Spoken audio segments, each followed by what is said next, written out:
Boy, if you all had talked this much in school, Mr. Greene would have had a heart attack when he was trying to be the principal.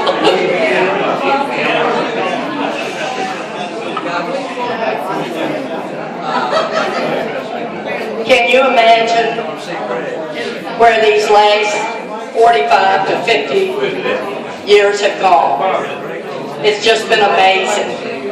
Time has passed so quick. Are y'all having trouble hearing me? A shiplet out of Greene County, I don't believe it. Let me turn it up. Is this better? Yeah. I'm afraid it whistled, but you know. Well, I guess none of us ever figured out that our government would be where it is, that we would be where we are. It's probably a good thing we didn't know what the future held. Get some echo. And I'm not used to working this equipment. But you would all know it doesn't matter if you're a Democrat or a Republican, the government's in pretty bad shape. But on the way over here, you know, they have this thing about trying to deport illegal aliens, people who shouldn't be in our country. Well, on the way over here, I just heard a bulletin from the White House. They have finally passed that deportation rule. They are going to deport the elderly because they can say on the Social Security, the Medicaid, the Medicare, you're easy to catch and you won't remember how to get back to the United States.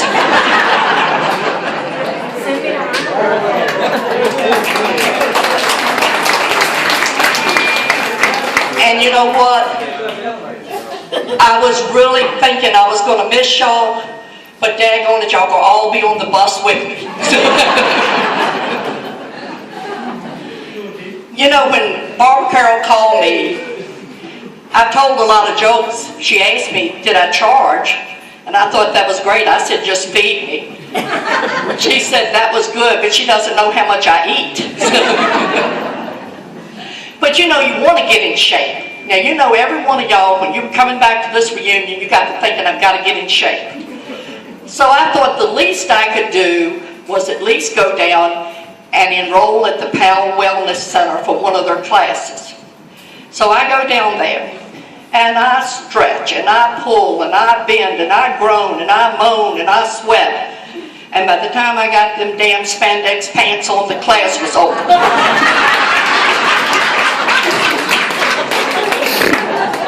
Oh, God, don't snort, Margie. That was funny. But you know, I just decided to chill out because I am in shape. Round is a shape, and I'm definitely round.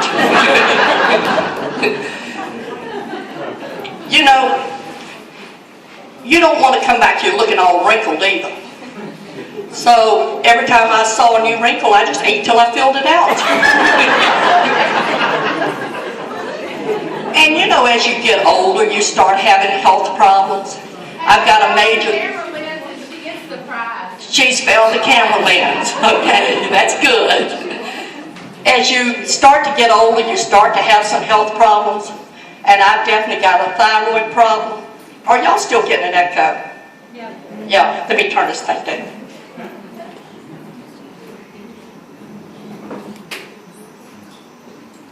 I'm smart, but I don't know much about machinery. But you know, my hair started coming out. You know, that's what happens with a thyroid condition. Your hair starts coming out. So I buy this full volume shampoo, and I wash my hair in the shower. So I'm taking showers all the time, and I look down, and all of a sudden I have a full volume body. But I have the solution, because I saw an advertisement the other day that said that Dawn dish detergent will cut hard to get rid of fat. So I am in the shower now with my bottle of Dawn dish detergent.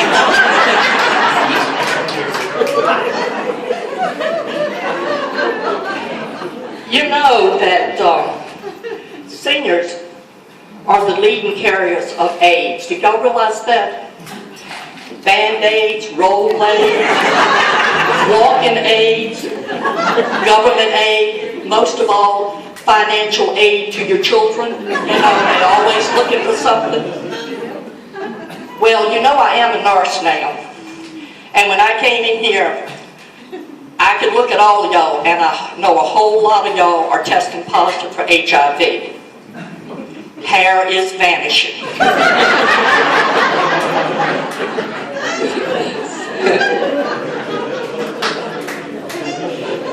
But I want you to know that there's a lot of money being spent on research.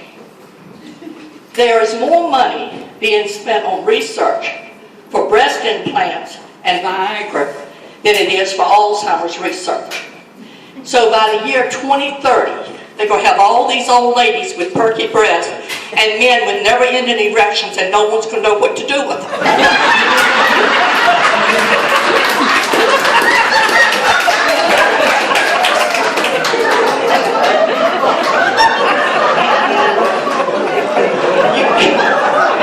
You all do know that my first sister-in-law's in this class, and Shirley came up a while ago and said, there's a preacher in the house, because she knows me.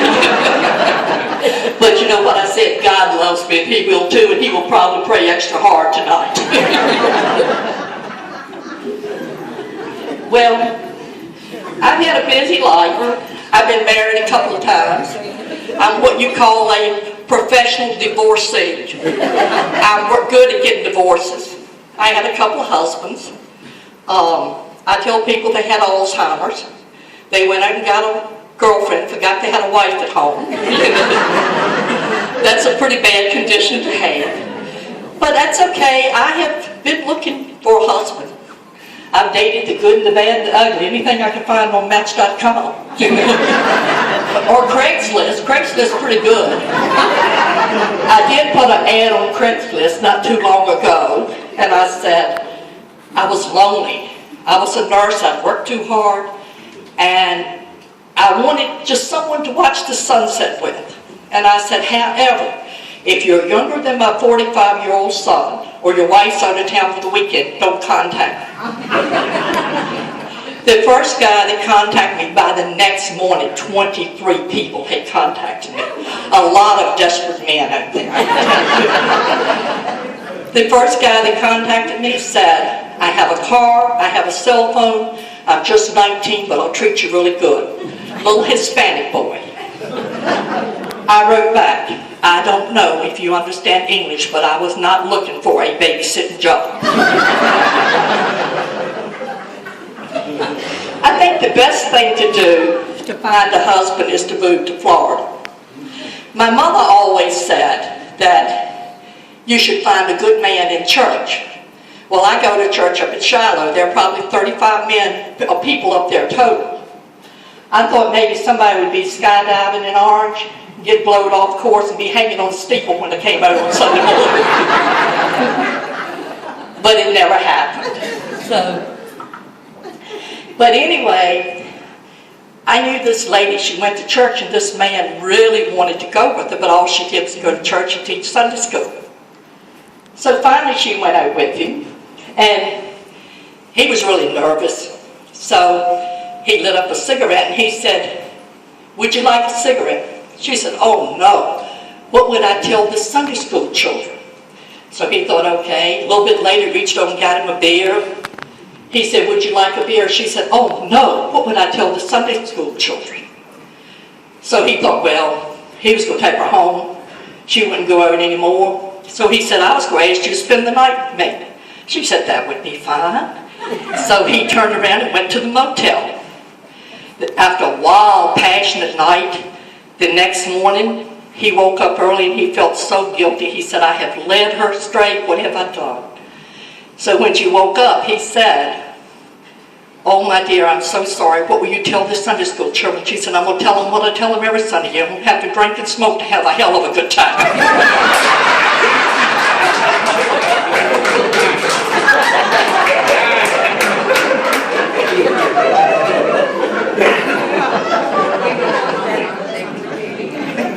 I really do think if I moved to Florida that my chances might be better of getting a man, because you know a whole lot of people have retired down there and found me lost a wife. Tony Pretty used to let me go to the funeral home and greet people all the time because nothing makes a man lonelier than to see his friend laying up there in the casket and somebody's wife crying over him, you know. And he thinks, I don't have anybody. I thought it'd be a good place to get somebody, you know, because I could be this compassionate woman.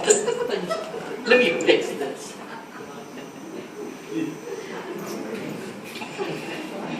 But anyway, thinking about moving down to Florida, this lady went down to Florida and she was really looking for a husband. She hadn't found one.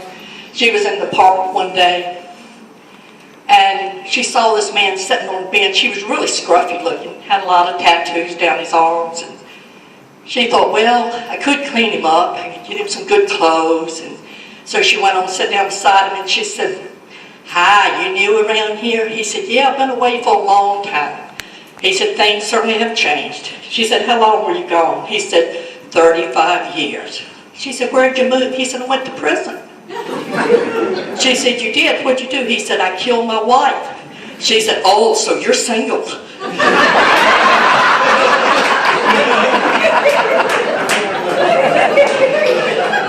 I've been pretty desperate, but I ain't never been that desperate.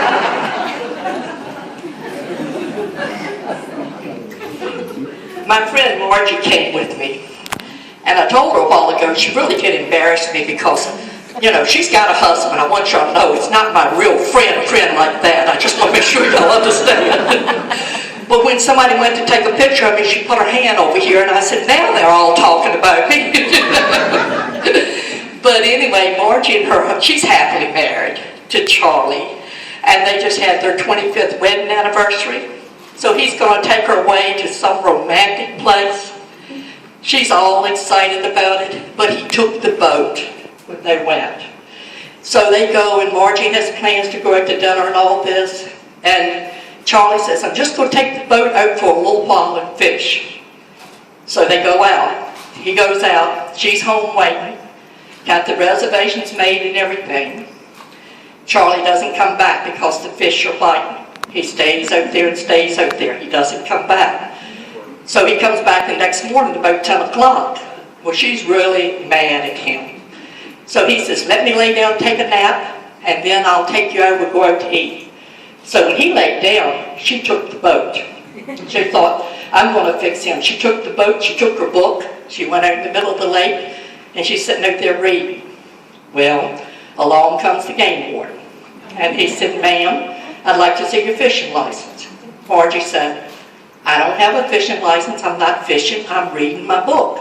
He said, ma'am, you have the bait, you have the fishing poles, you have everything here, I want to see your fishing license.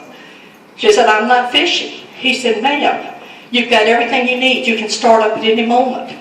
And she said, but I'm not fishing. So then he, you know, she's a big woman, she can get loud. So he told her, he said, not only am I going to take you in for no fishing license, I'm going to take you in for resisting arrest. So Margie stood up and she said, well, I'll tell you one thing. If you take me in, I'm going to file rape charges against you. He said, lady, what are you talking about? He said, I haven't said a bad word, I haven't done a thing. What are you talking about? She said, look, you got all the equipment, you might start up in a minute.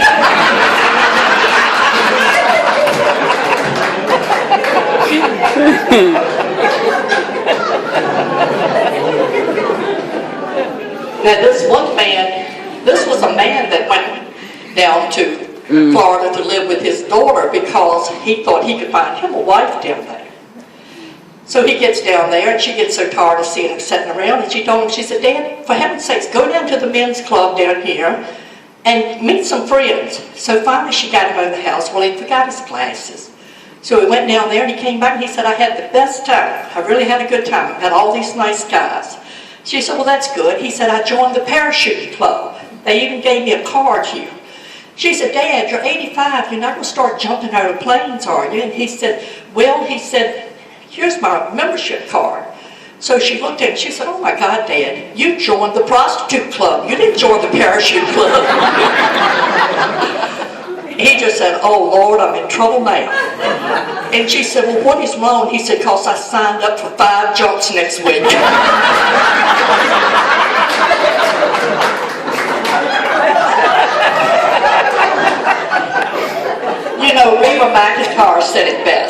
She said the 3 things you need to be successful in this life is a wishbone, because you need to always be able to wish for a better life or a better situation. A backbone, so you stand up and nobody walks on you, and you stand up for yourself. And a funny bone, so you can always laugh. And that's what makes a difference. Make a difference in your life. You know, I have really been blessed. I have made a difference. For those that don't know it, I have owned an assisted living facility for over 30-some years. I am the supervisor of the Madison Senior Center. Old people need to laugh. We need to laugh.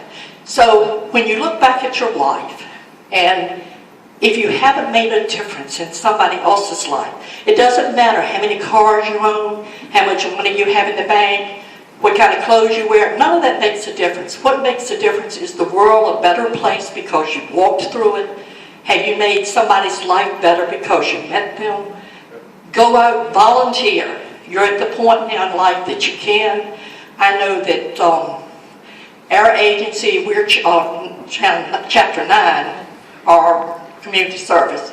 We have a program called RSVP program. I'm the coordinator of it. I know that Region 10 does the same thing. You can volunteer. You can make a difference. So make a difference. God bless you. Thank you very much.